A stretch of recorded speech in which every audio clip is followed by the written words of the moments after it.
देखिए, सबसे पहले शुरू करते हैं प्रकाश क्या कहलाता है। लाइट। अब जरा गौर से समझना है, प्रकाश एक प्रकार की है ऊर्जा। क्या है?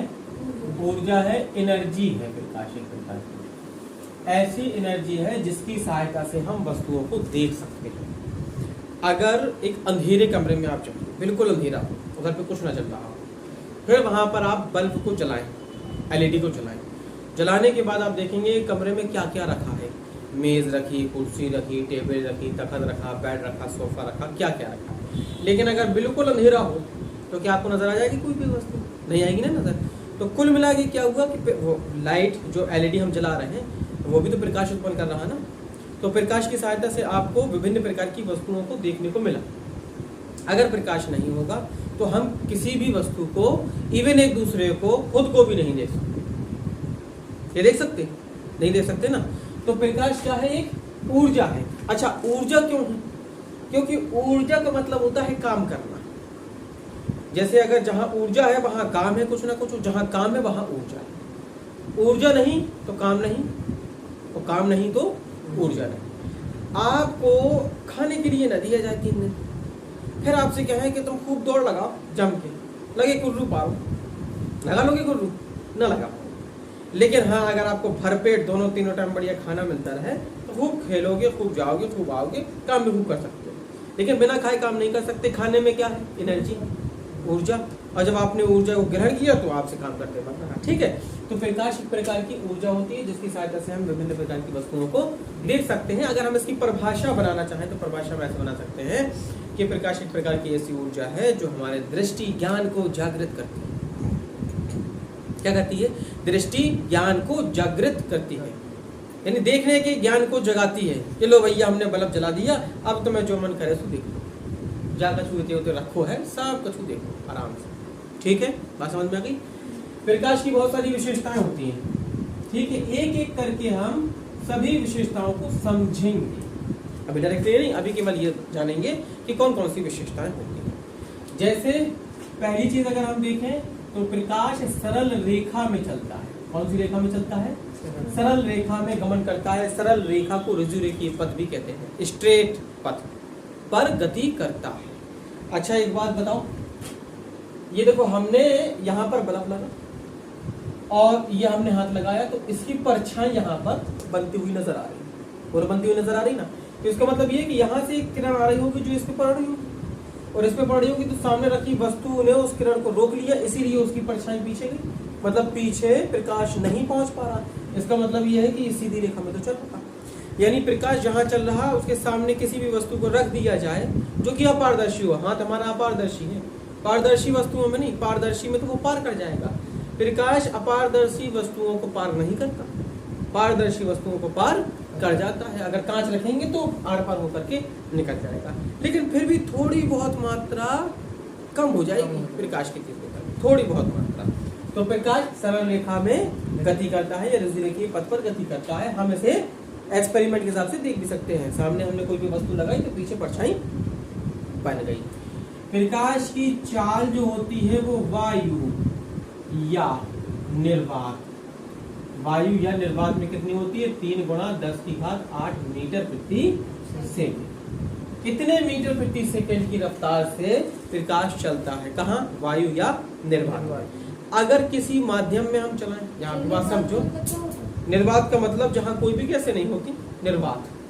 ठीक है, लेकिन अगर हम किसी माध्यम में प्रवेश कराते, जैसे हमें न तो वायु में चलाना, आपका क्वेश्चन ये होगा कि भाई ठीक है, वायु या निर्वात में 3 × 10⁸ मीटर प्रति सेकंड होती है, लेकिन किसी और माध्यम में कितनी होती है? हमें न तो वायु में चलाना है प्रकाश को और न निर्वात में चलाना है, हमें तो इससे होकर के गुजरना है, इस बोतल से। इस बोतल में जो पानी रखा, भाई ये बोतल पारदर्शी है, इसके अंदर है पानी, तो पानी एक माध्यम हो गया, इससे होकर के हम गुजारेंगे। तो प्रकाश की चाल कितनी होगी? क्या 3 × 10⁸ मीटर प्रति सेकंड होगी?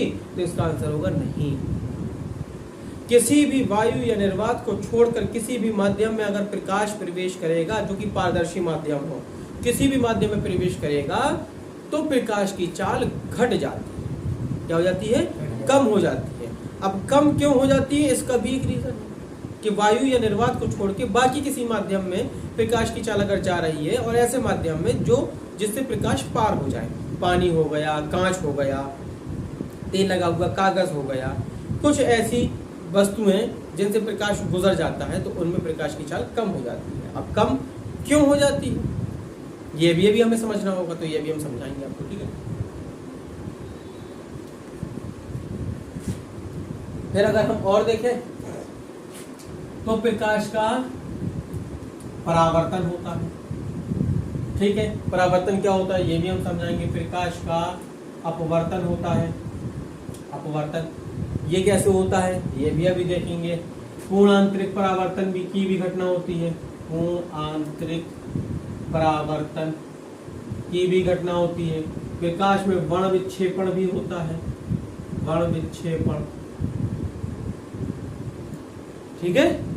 प्रकाश में पूर्ण आंतरिक परावर्तन की घटना होती है, वर्ण विक्षेपण की भी होती है, परावर्तन की भी होती है, अपवर्तन की भी होती है। प्रकाश में ध्रुवण भी होता है, हालांकि अभी इस लेवल पे आपको ध्रुवण, व्यतिकरण, विवर्तन के बारे में बहुत ज्यादा नहीं जानना है, ये जब आप इंटरमीडिएट में जाओगे तब आपको पढ़ने के लिए मिलेगी। तो ऐसी बहुत सारी घटनाएं प्रकाश से संबंधित होती हैं। प्रकाश से संबंधित तो बहुत सारी घटनाएं हैं, सबके पीछे का एक एक करके रीजन जानेंगे। जैसे आपने देखा होगा प्रकाश से संबंधित एक घटना ये है कि सुबह सुबह के टाइम देखो तो सूरज बिल्कुल लाल दिखाई देता है, एकदम ढलते टाइम देखो तो लाल दिखाई देता है, बाकी दोपहरिया में लाल नहीं होता। कभी देखा ना आपने, एकदम दोपहरिया में लाल नहीं होगा। इंद्रधनुष आसमान में बनता है, रेनबो जिसे कहते हैं, वो कैसे बनता है, कब बनता है, कौन से सीजन में बनता है, आखिर उसी डायरेक्शन में क्यों बनता है, उसमें क्रम से ही रंग क्यों होते हैं, सबसे पहले लाल रंग ही क्यों होता है, सबसे लास्ट में बैंगनी रंग ही क्यों होता है। बहुत सारे ऐसे रीजन हैं। इस बोतल में अगर हम कोई पेन को डाल देंगे तो वो तिरछा हो जाएगा अंदर जाकर के, अभी इसका एक्सपेरिमेंट अपन करेंगे, तो ऐसा क्यों होता है। अगर एक समतल दर्पण लिया अपन ने, उसमें प्रकाश की किरण को डाला, फिर कहीं पर भी उसे आपतित कर दिया, तो वो सारा का सारा प्रकाश एक दीवार पर आपतित हो जाएगा। अगर आप एक अपनी शक्ल देखने वाला आईना लो और उसमें प्रकाश को गिराओ, गिराने के बाद में उसका लौटा हुआ प्रकाश को कागज के टुकड़े पे गिराओ, कागज जलने लगेगा। ये भी एक्सपेरिमेंट करेंगे अपन, देखेंगे कि आखिर कागज जलता कि नहीं जलता, तो कैसे जलता, क्यों जलता। तो ये सारी घटनाएं प्रकाश से संबंधित, ठीक है, बात समझ में।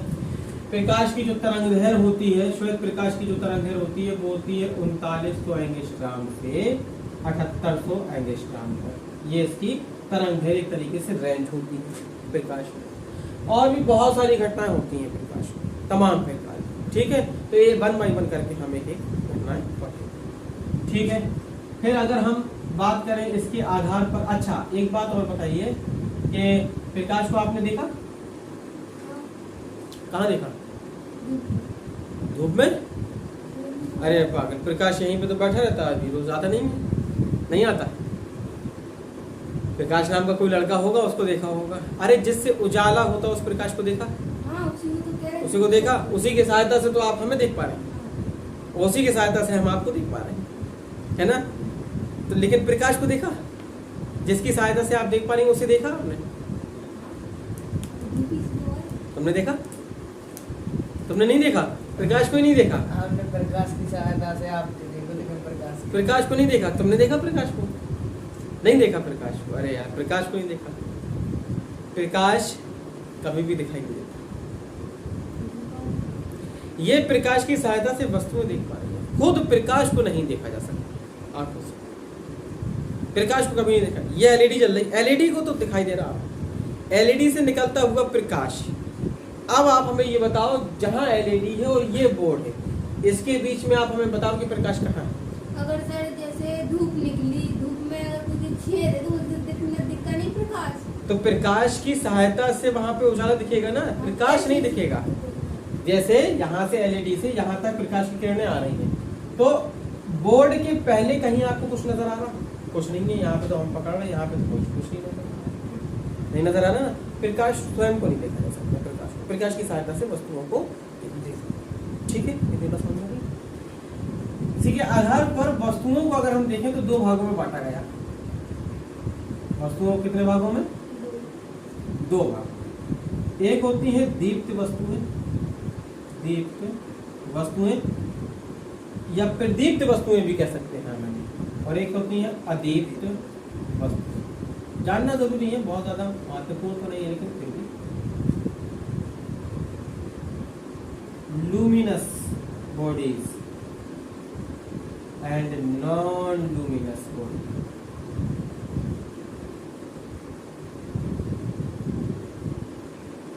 ये ऐसी वस्तुएं होती हैं जिनसे प्रकाश उत्पन्न होता है, मतलब वो वस्तुएं जो प्रकाश उत्पन्न करती हैं उन्हें हम दीप्त वस्तुएं कहते हैं, लूमिनस बॉडीज कहते हैं। एलईडी जल रही, इससे प्रकाश उत्पन्न हो रहा, ये दीप्त वस्तु। मोमबत्ती जलाओगे, प्रकाश उत्पन्न होगा, दीप्त वस्तु है। मोबाइल का फ्लैश जलाओगे, प्रकाश उत्पन्न होगा, दीप्त वस्तु है। बल्ब जलाओगे, प्रकाश उत्पन्न होगा, दीप्त वस्तु है।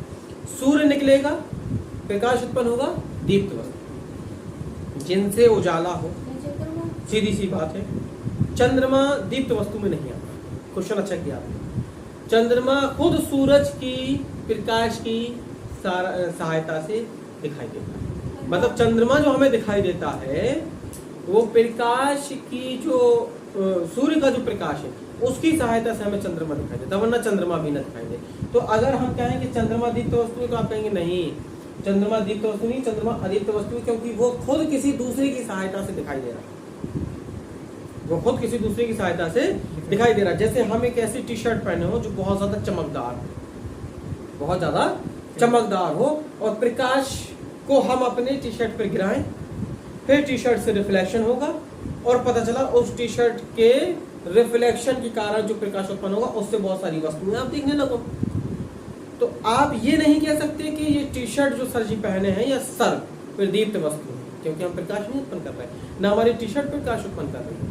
फिर टी शर्ट खुद दूसरी उसके प्रकाश की सहायता से प्रकाशवान है और फिर उसका रिफ्लेक्शन होने के कारण और वस्तुओं में दिखाई देती है। ठीक है, जो वस्तुएं दीप्त वस्तुओं की सहायता से देखी जा सकती हैं उन्हें हम अदीप्त वस्तुएं कहते हैं। हम आप मेज कुर्सी दीवारें घर मकान रखो, कोई भी चीजें रखी हो उधर पर, कोई भी वस्तुएं रखी हो, जो जो वस्तुएं प्रकाश की सहायता से दिखाई दे रही है वो सब अदीप्त वस्तुएं। बात एकदम क्लियर है, यहाँ तक बिल्कुल क्लियर कट है। तो ये दीप्त वस्तुएं हो गई, अदीप्त वस्तुएं हो गई। कुछ हम किरणों के बारे में थोड़ा सा और समझने की कोशिश करें। प्रकाश की किरणें, ray of light, ray of light, प्रकाश की किरणें जानना आवश्यक। एक होती है कन्वर्जेंट, एक होती है डाइवर्जेंट, एक होती है पैरेलल, अभिसारी हिंदी में होती है, अपसारी और समांतर। जानना बहुत इंटरेस्टेड है भाई, अभी हम बता रहे कैसे। अभिसारी का मतलब होता, अभी का मतलब होता है इकट्ठा होना, सारी मतलब बहुत सारी, यानी जब प्रकाश की किरणें एक स्थान पर इकट्ठा हो रही हो तो ऐसी किरणों को अभिसारी किरणें कहेंगे। और अपसारी, अप का मतलब होता है अपसरित होना, फैलना, एक बिंदु से विभिन्न दिशाओं में फैल रही हो उसे कहते हैं अपसारी। और एक होती है समांतर, जो बिल्कुल सीधी सीधी चल रही है। आप जरा बात को समझो। अभिसारी, ये जो कन्वर्जेंट रे ऑफ लाइट है इसका एक्सपेरिमेंट अपन करेंगे अभी या कल। इसका एक्सपेरिमेंट का ही एग्जाम्पल है कि प्रकाश, सूर्य से जो प्रकाश आ रहा है उसको किसी समतल दर्पण पर गिरा करके या उत्तल दर्पण पे या अवतल दर्पण पे कुल मिला करके आप गिराएंगे, और गिराने के बाद ऐसा करना है कि प्रकाश किरणें इकट्ठा होने लगे और कागज उससे जल जाएगा। तो बहुत सारी किरणें एक ही बिंदु पर इकट्ठा होंगी, हीट ज्यादा हो जाएगा, हीट होगा तो कागज जलने लगेगा। तो ये उन किरणों का, यानी कि इधर से आए, इधर से आए, इधर से आए, इधर से आए, इधर से आए, सब कहीं से आए और एक बिंदु पर आकर के मिल जाए तो वो बिंदु हीट करने लगेगा। अब सारी किरणें एक ही बिंदु से फैले, इधर से एक बिंदु से विभिन्न दिशाओं में चली जाए, जैसे कि एलईडी जलती हुई एक बिंदु में प्रकाश उत्पन्न हो रहा है यहाँ पर सामने, और यहाँ से पूरे कमरे में उजाला हो रहा है। ठीक है, समांतर किरणें बिल्कुल सीधी सीधी होती, एक बिंदु से ही चलती, बिल्कुल एकदम सीधी सीधी चलती। जैसे प्रकाश, सूर्य से जो प्रकाश आता है पृथ्वी पर, वो जो किरणें हैं समांतर ही मानी जा सकती है, क्योंकि इतने दूर से आ रहा है कि वहां से लेके यहाँ तक जो भी किरणें हैं वो समांतर ही चल रही है, वो फैलने नहीं। या लेजर लाइट आप देख लीजिए, एक बिंदु से उत्पन्न होगी, एक ही बिंदु बनाएगी दूर तक जाते जाते, तो वो एकदम सीधी चल रही, फैल नहीं रहा उसका प्रकाश, वो पैरेलल चल रही है जितनी भी प्रकाश की किरणें। तो ये प्रकाश की किरणों के कुछ बहुत सारे उपयोग हो सकते हैं। लेजर लाइट का भी अपन विभिन्न चीजों में उपयोग करते हैं, विभिन्न एक्सपेरिमेंट में। आप सारी किरणों का भी एक्सपेरिमेंट में उपयोग करेंगे। जहां हमें ज्यादा उजाला चाहिए वहां आप सारी किरणों को छोड़ देंगे, विभिन्न दिशाओं में उजाला होने लगेगा। जहां इकट्ठा करना है प्रकाश, आप सारी किरणों का प्रयोग करेंगे। जहां सीधे सीधे प्रकाश को भेजना है, समांतर प्रकाश को भेजेंगे। इतनी बातें समझ में आ गई ना। फिर इसके बाद हम लोग चलेंगे प्रकाश के परावर्तन। ठीक है, अगला जो टॉपिक आएगा वो आएगा प्रकाश का परावर्तन। तो पहले इतना कंप्लीट करते हैं, फिर चलेंगे प्रकाश के परावर्तन। ठीक।